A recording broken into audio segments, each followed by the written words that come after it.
La plupart des hommes passent leur vie entière à croire qu'ils doivent impressionner les femmes avec de l'argent, un physique avantageux ou du charme. Mais si je vous disais que la véritable clé de l'attraction réside dans la compréhension silencieuse de leur psyché.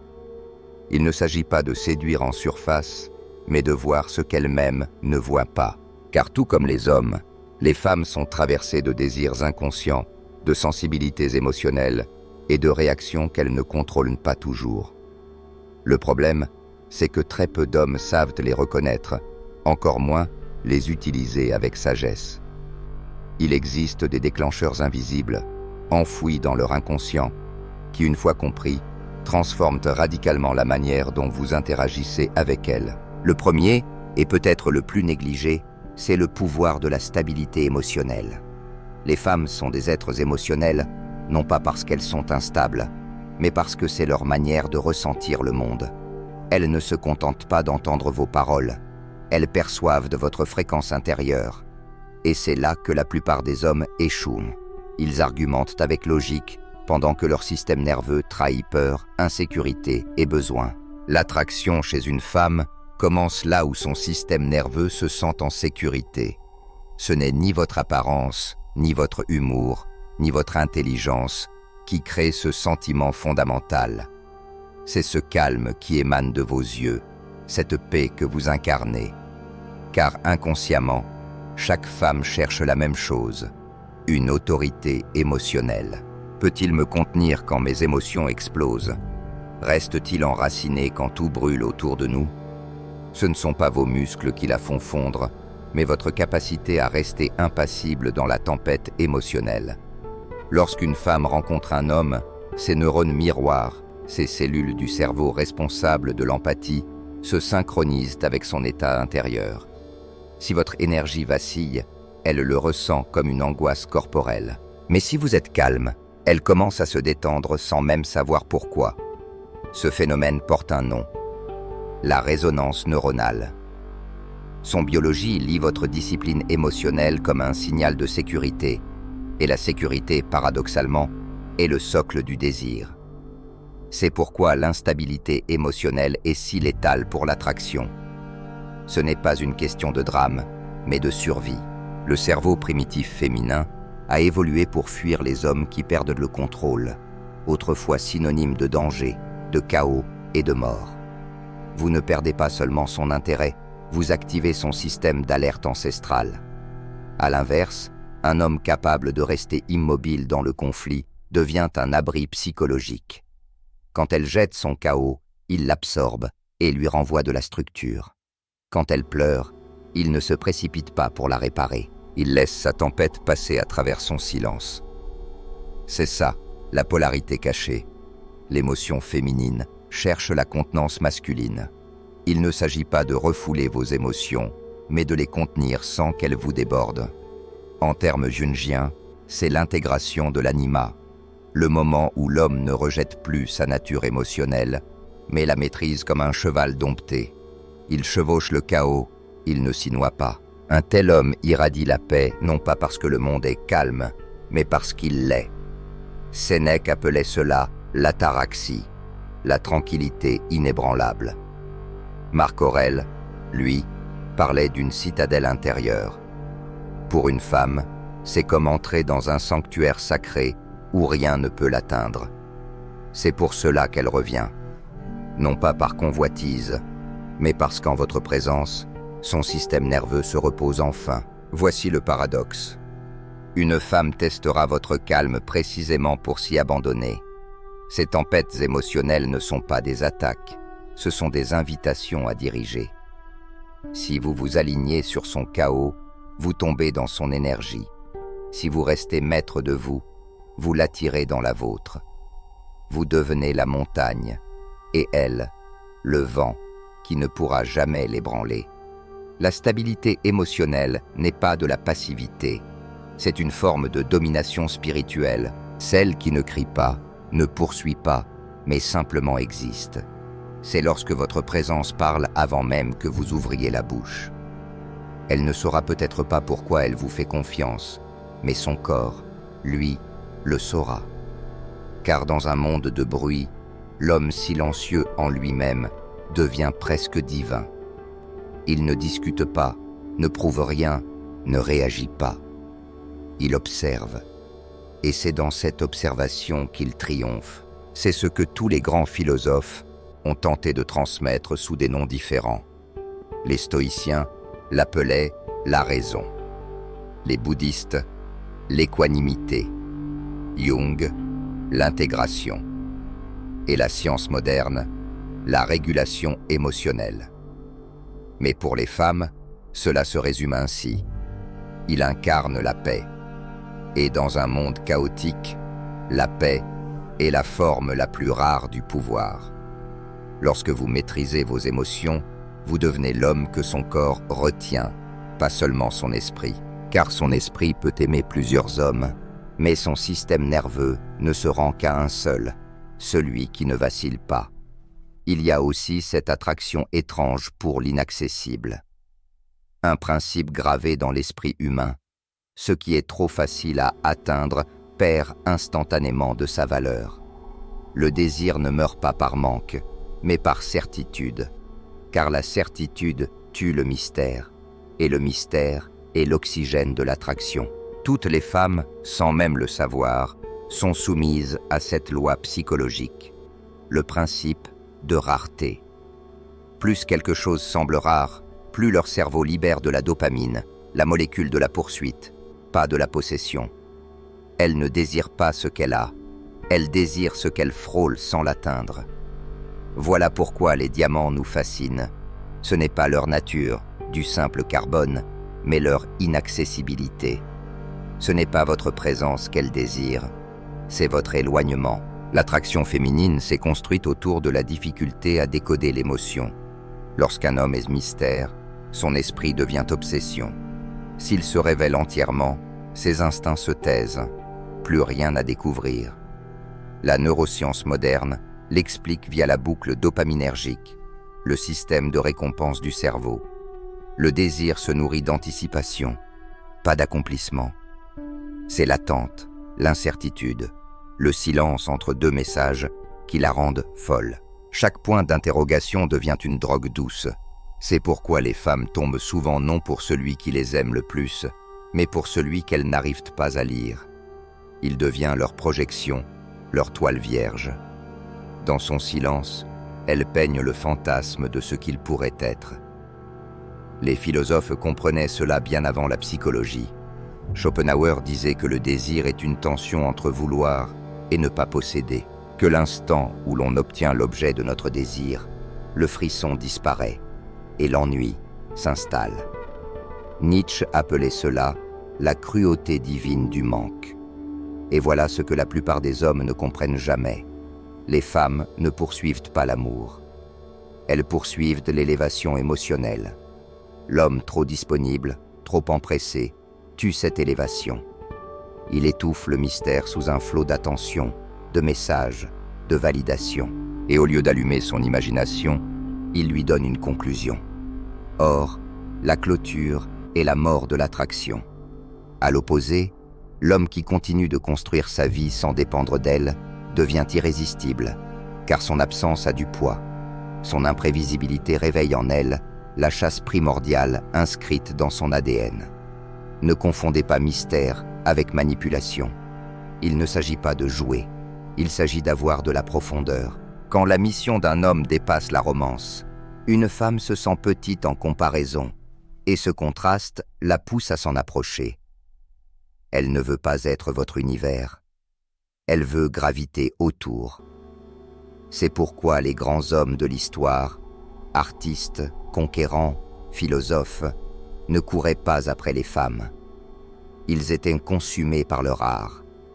Et les femmes, attirées par ce feu, s'y attachaient, parce que l'homme qui s'appartient ne peut jamais vraiment leur appartenir. Et c'est cela qui le rend inoubliable. Alors, comment incarner cela? Vous faites de votre absence une forme d'art. Vous vous dévoilez comme un roman, chapitre après chapitre. Vous laissez des blancs que son imagination comble. Vous ménagez le silence, ce vide fertile où naît la curiosité. Car la curiosité est le pont vers le désir. Dès qu'une femme sent qu'elle vous a conquis entièrement, ses instincts s'endorment. Elle ne cesse pas de vous aimer. Elle cesse de vous ressentir.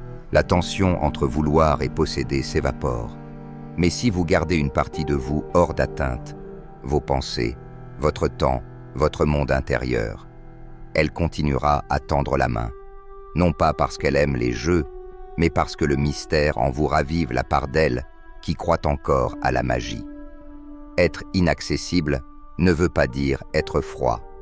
Cela signifie être si rempli de votre propre vie qu'elle doit mériter d'y entrer. Car au moment où elle perçoit que vous pouvez vivre pleinement sans elle, c'est précisément là qu'elle ressent qu'elle ne peut plus vivre sans vous.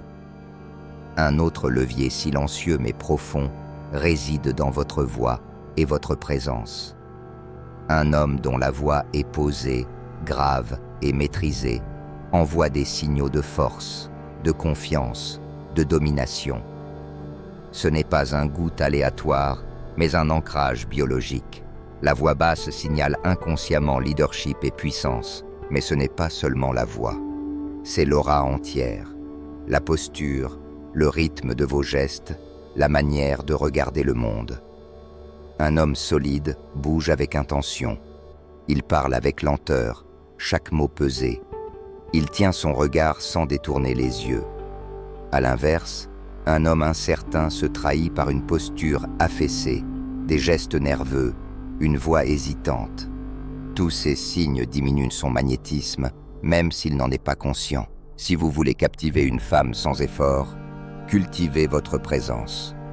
Plus vous êtes ancré, plus vos paroles prennent du poids, et plus votre silence devient un langage. Le pouvoir ne réside pas dans ce que vous dites, mais dans l'énergie que vous dégagez en disant moins. Et puis, il y a cette force mystérieuse, celle de pouvoir partir. Si vous voulez vraiment toucher une femme, ne la poursuivez pas. Faites-lui sentir que vous pourriez vous éloigner à tout moment et dormir paisiblement cette nuit-là. Car au plus profond d'elle-même, le déclencheur émotionnel le plus fort n'est pas le désir, c'est la perte. Elle ne craint ni votre colère, ni votre silence. Elle craint votre absence. Ce n'est pas de la cruauté, c'est une vérité biologique. Ce que nous risquons de perdre devient infiniment précieux. En psychologie comportementale, cela s'appelle l'aversion à la perte. Nous souffrons plus à l'idée de perdre que nous ne jouissons à l'idée de gagner. Pour une femme, ce mécanisme agit inconsciemment. Dès l'instant où elle sent que votre présence est acquise, son système nerveux cesse de réagir. La prévisibilité engendre l'engourdissement émotionnel. Mais quand elle sent que votre temps, votre attention et votre énergie sont des privilèges et non des droits, son esprit commence à tourner autour de vous. Elle imagine sa vie sans votre présence, le silence, le vide, l'absence de votre ancrage. Et cette peur, en silence, se transforme en fascination. Parce que chaque femme rêve en secret d'un homme qui pourrait partir, mais qui choisit de rester. Voici le paradoxe. La plupart des hommes perdent leur pouvoir dès qu'ils sentent une distance émotionnelle. Elles s'éloignent et ils paniquent. Ils écrivent plus, ils expliquent, ils mendient la compréhension, ils échangent le respect contre de l'assurance. Et ce faisant, ils révèlent leur faiblesse la plus profonde. Leur identité dépend de sa réponse. Les femmes ne testent pas les hommes pour les briser. Elles testent pour localiser leur centre. Lorsqu'elle retire son affection, elle ne demande pas « Me poursuivras-tu » Elle demande silencieusement « Resteras-tu toi-même si je disparais ?» Si vous vous effondrez, elle sait que votre force n'était qu'un masque. Mais si vous restez calme, enraciné, contenu, elle sent quelque chose d'ancien s'éveiller en elle. L'admiration. Ce que les stoïciens appelaient l'apatheia, non pas l'indifférence, mais la liberté face à l'esclavage émotionnel. Un homme qui peut partir ne le fait pas pour punir. Il le fait parce que sa dignité n'est pas négociable. Il a maîtrisé l'art du non-attachement, la capacité d'aimer pleinement sans se perdre. En bouddhisme, c'est l'équilibre entre compassion et détachement. Tenir la beauté sans s'y accrocher. Lorsqu'une femme perçoit ce type de pouvoir, sa vision de vous change entièrement. Vous n'êtes plus l'homme qui a besoin d'elle. Vous devenez celui qu'elle pourrait perdre. Et ce changement reprogramme toute sa hiérarchie émotionnelle. Les femmes ne recherchent pas l'attention. Elles recherchent l'attention sélective. Si votre temps est bon marché, votre présence perd sa valeur. Mais si votre énergie semble sacrée, accordée uniquement à ce qui respecte votre paix intérieure, elle la traitera comme de l'or. Vous devez comprendre, les femmes sont des économistes émotionnelles. Elles mesurent votre valeur non pas à ce que vous donnez, mais à ce que vous retenez. Un homme qui donne tout n'a plus rien à protéger. Un homme qui peut partir à tout moment, mais choisit de rester, devient irrésistible, car son amour ne semble pas acquis, mais mérité. Psychologiquement, cela s'appelle le renforcement intermittent, le même mécanisme qui crée l'addiction. C'est l'imprévisibilité qui maintient l'intérêt vivant. Quand vous cessez de trop donner, de trop expliquer, de trop prouver, vous créez de l'espace. Et dans cet espace, son imagination commence à œuvrer pour vous. Ce n'est pas de la manipulation, c'est de l'alignement. Quand vous ne cherchez plus son approbation, votre énergie devient pure. Vous cessez de fuir après la validation, vous commencez à rayonner. Et l'ironie, c'est que moins vous avez besoin d'elle, plus elle a besoin de votre énergie. La règle est simple mais éternelle. Soyez prêt à vous éloigner de tout ce qui exige que vous vous abandonniez, car l'homme qui peut partir commande, et celui qui reste sans attachement conquiert. Alors, laissez-la ressentir votre absence aussi clairement que votre présence, non par un silence qui punit, mais par une paix qu'elle ne peut troubler. Cette paix, cette indépendance intérieure, est le parfum le plus enivrant qu'un homme puisse porter, car l'homme qui ne poursuit pas ne perd pas les femmes. Il redéfinit leurs standards. Un homme avec une mission est sa faiblesse. Le plus grand point faible d'une femme n'a jamais été l'apparence d'un homme, sa richesse ou son charme, c'est sa direction, ce sentiment profond qu'il est né pour quelque chose de plus grand que le plaisir, l'approbation ou elle. Parce que la mission est la seule chose qu'une femme ne peut ni simuler, ni copier, ni acheter. C'est l'essence même de la gravité masculine. Ce champ invisible qui attire tout vers lui. Un homme avec une mission ne court pas, il avance, et le monde se réorganise autour de ce mouvement. Les femmes sont instinctivement attirées par cette énergie, car, biologiquement, elle évoque la sécurité évolutive. Un homme guidé par une vision est prévisible dans le bon sens.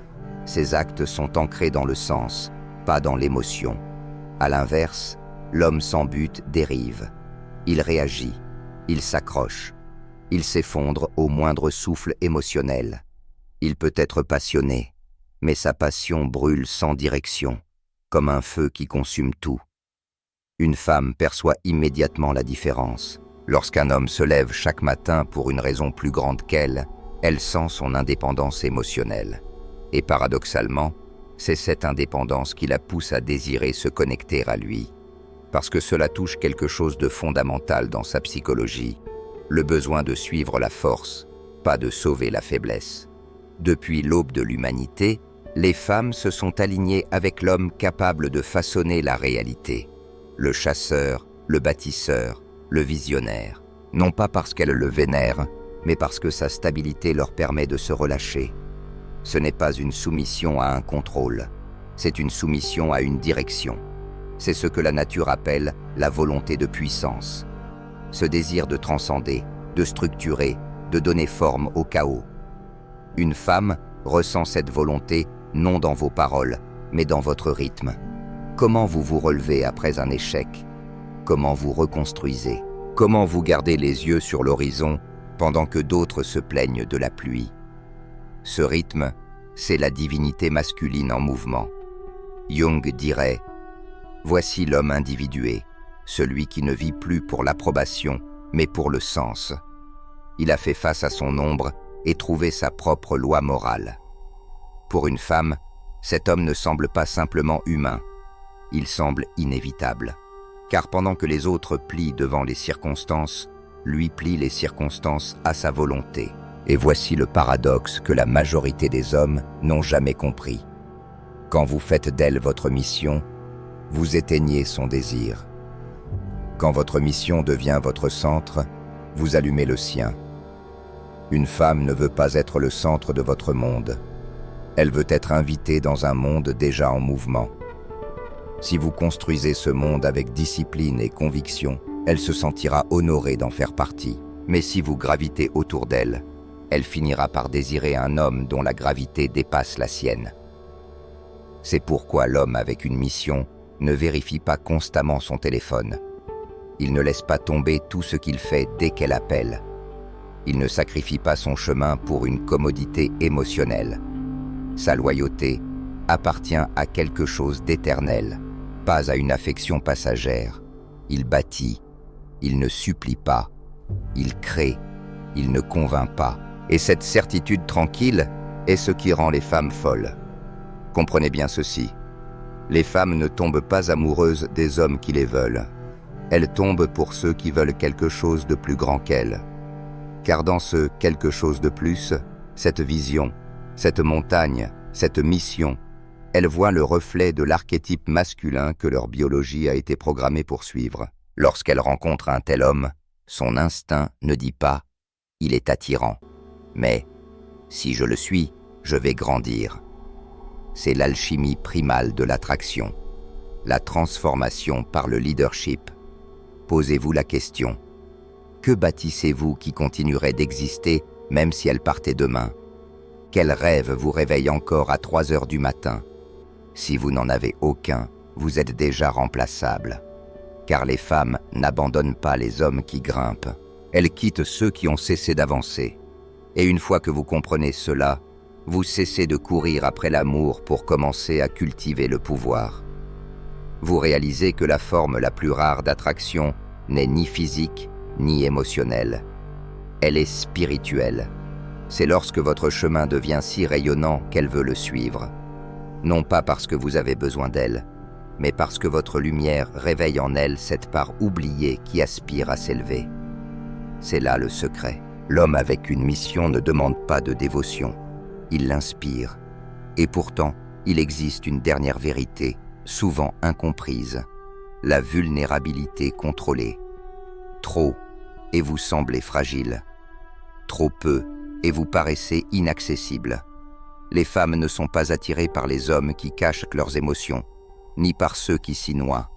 Elles sont attirées par ceux qui les gouvernent, qui peuvent ouvrir leur cœur sans s'y effondrer. L'illusion moderne veut que s'ouvrir émotionnellement signifie tout montrer. C'est faux. Une femme ne veut pas materner votre chaos. Elle veut sentir votre humanité sous contrôle. La véritable connexion naît quand un homme parle depuis la clarté, non depuis la confusion. Vous reconnaissez vos blessures, mais elles ne dictent pas votre comportement. Vous parlez de vos douleurs passées, mais seulement lorsqu'elles sont devenues sagesse. Vous vous dévoilez par choix, jamais dans l'épanchement. Et c'est cette discipline intérieure qui crée la tension. Car lorsqu'un homme s'ouvre enfin, cela semble mérité.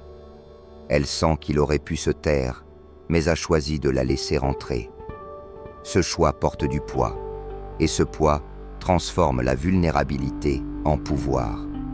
Mais si vous vous confiez à outrance, si vous vous plaignez, cherchez du réconfort ou réclamez une présence constante, vous inversez le rapport. Vos émotions ne sont plus perçues comme une profondeur, mais comme une dépendance. Et cette dépendance tue lentement l'attirance. Vos émotions devraient être comme l'océan, visibles, puissantes, mais jamais violentes. On sent leur intensité, mais on respecte leur calme.